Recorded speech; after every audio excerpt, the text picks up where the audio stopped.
Bonjour chers frères et sœurs en Christ, que la grâce, la paix et la miséricorde de notre Seigneur Jésus-Christ vous soient abondamment multipliées. Shalom et bienvenue dans cette nouvelle vidéo de 7 minutes de pain quotidien. Du 27 août 2025, nous poursuivons notre lecture dans le livre de Actes des Apôtres, chapitre 7. Nous allons lire aujourd'hui le verset 28. Donc, souvent que nous sommes toujours en train de voir comment est-ce que le Saint-Esprit est en train d'utiliser son serviteur, un homme, le frère Étienne, qui était rempli du Saint-Esprit, plein de sagesse et qui avait un bon témoignage, ayant été choisi parmi les 7, parmi ceux-là qui devaient officier comme diacre et servir la nourriture auprès des saints. Et vous voyez que donc le service dans le corps du Seigneur, le service dans la maison du Seigneur, en réalité le ministère c'est servir les autres et non se servir. Le ministère c'est servir les autres et non se servir. Tout comme Jésus-Christ qui est le maître. Qu'est-ce qu'il a dit?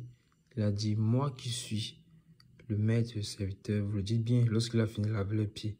Moi donc qui suis le maître, je vous ai lavé les pieds. Il en est de même au milieu de vous, vous devez toujours vous servir les uns les autres, vous humilier les uns les autres.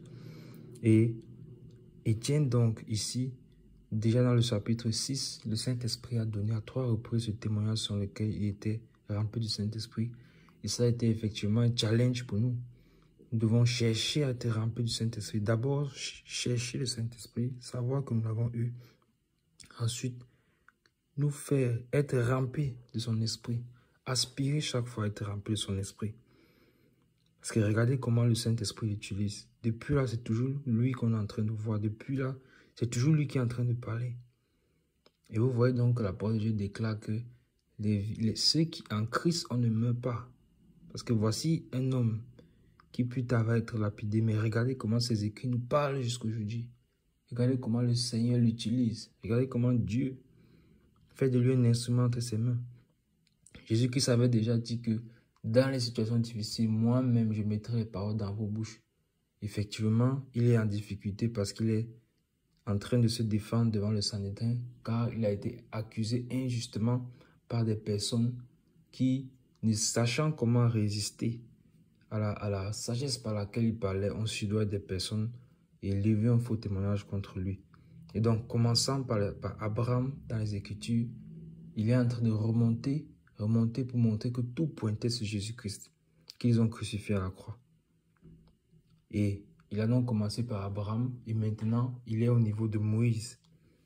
Et Moïse, donc, c'est ce que nous avons vu dans la vidéo précédente, à un moment donné, vu qu'il a grandi dans la maison du Pharaon, mais à un moment donné, il s'est rendu compte que non, le Pharaon, l'Égypte, ce n'est pas ma patrie. Il faut que je cherche ma patrie. Il faut que je délivre mes frères de la servitude.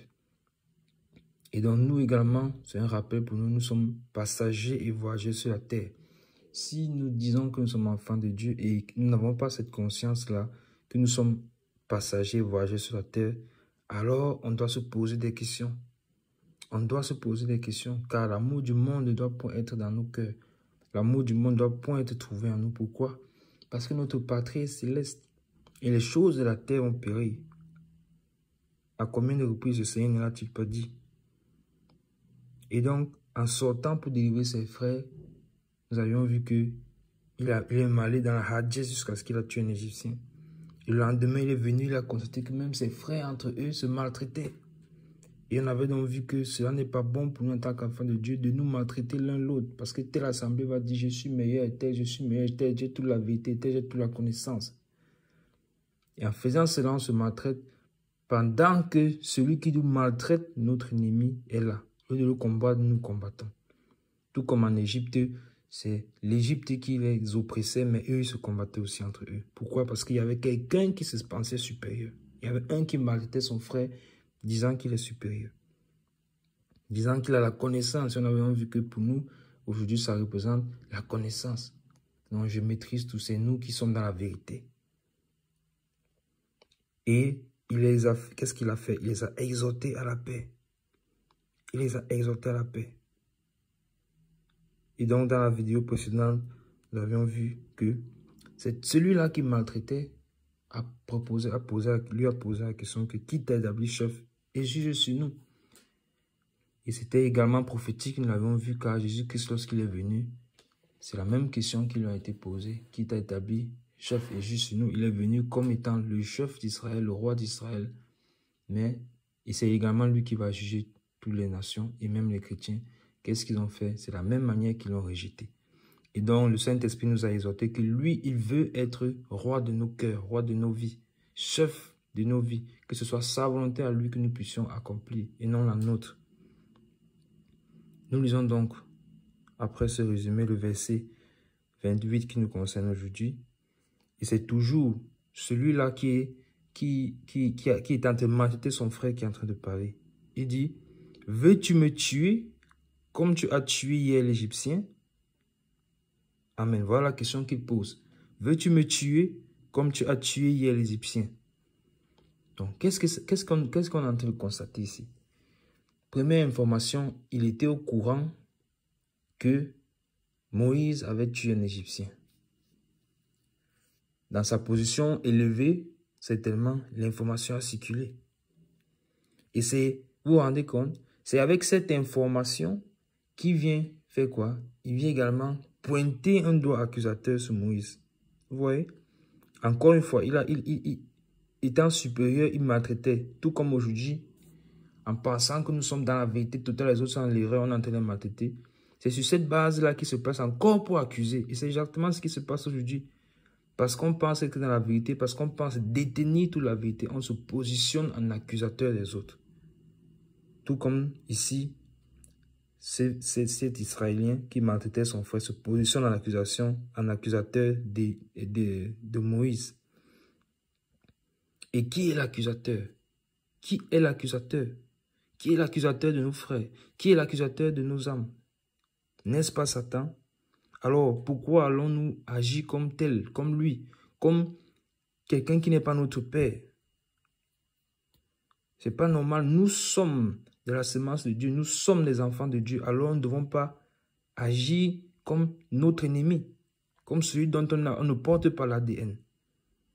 Nous ne devons pas être accusateurs. Nous ne devons pas nous ériger en accusateurs. Souvenez-vous que Étienne qui est en train de parler, il est en train de parler comme ça. Le Saint-Esprit parle comme ça au travers de lui. Justement parce qu'il est accusé, encore une fois de plus. Il est accusé injustement, d'ailleurs. Donc, il lui demande, veux-tu me tuer comme tu as tué l'Égyptien? Il se positionne accusateur. Et voilà encore notre enseignement que nous tirons dans ce verset. Une fois de plus, lorsque ton frère a péché, lorsque ton frère est dans l'erreur, lorsque ton frère a commis un crime, parce que Jésus-Christ a dit que celui qui est seulement son frère, il est déjà meurtrier. Donc, il ne suffit pas de tuer physiquement. Seulement en haïssant ton frère. Et qu'est-ce que veut dire haïr son frère? Ton frère t'a offensé, ta soeur t'a offensé, mais tu n'arrives pas à pardonner. Ça veut dire que tu as de la haine dans ton cœur envers cette personne. Et quand tu as de la haine, quand tu as de la haine dans ton cœur contre cette personne, alors tu es en train de la haïr. Et la parole de Dieu déclare que tu es meurtrier. Et sur cette base-là, l'ennemi peut t'accuser.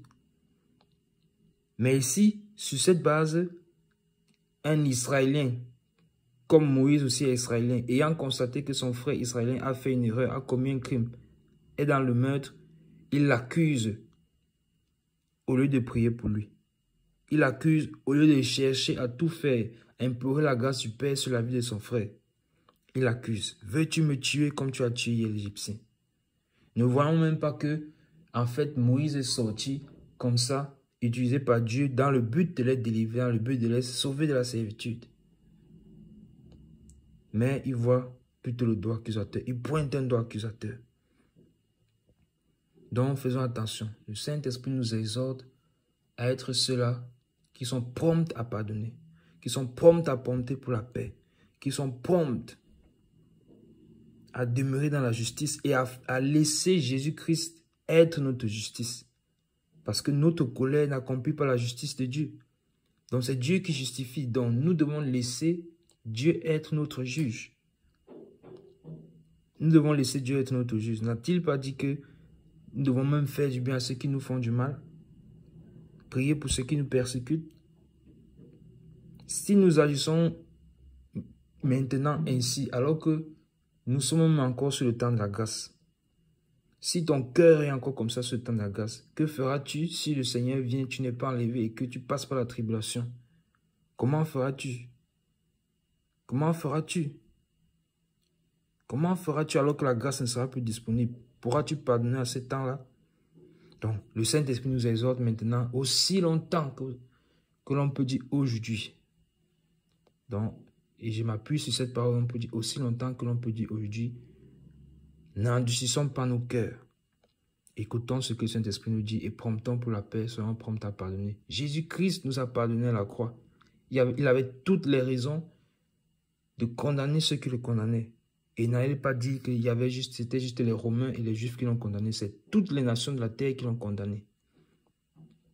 Parce que vous allez étudier les personnes qui étaient là à Jérusalem, vous voyez que c'est toutes les nations. Et ceux qui sont en train d'accuser ici Étienne, on avait dit qu'il y avait la synagogue des affranchis, celle des Cydrénéens, celle des Alexandrins, les Juifs de la Cilicie et d'Asie. Donc c'est des gens de partout. Et souvenez-vous que dans Actes des Apôtres chapitre 2, on avait également vu les gens qui montaient à Jérusalem pour adorer, ils venaient de toutes les nations de la terre. Ça veut dire que avant, et ils n'avaient pas encore la révélation que Jésus-Christ est Dieu qui devait venir, le Messie qui devait venir. Donc ça veut dire qu'au moment où Jésus-Christ était également à Jérusalem, ou bien dans la terre d'Israël, il y avait également toutes ces nations représentées. Donc, il avait toutes les raisons de nous condamner, mais il a pardonné. Père, pardonne-leur car ils ne savent pas ce qu'ils font. Donc, cette phrase qu'il a dite là, ça nous concerne également. Et la grâce de Dieu, sous le salut a été manifestée pour nous. Nous aussi devons être ceux-là qui portent la grâce, qui apportent la grâce aux autres. Et que nos paroles soient des paroles qui apportent la vie. Amen. Shalom, nous arrêtons là pour aujourd'hui. C'était tout pour les 7 minutes de pain continu ce jour. Que la grâce, la paix et la miséricorde de notre Seigneur Jésus-Christ vous soient abondamment multipliés. Shalom.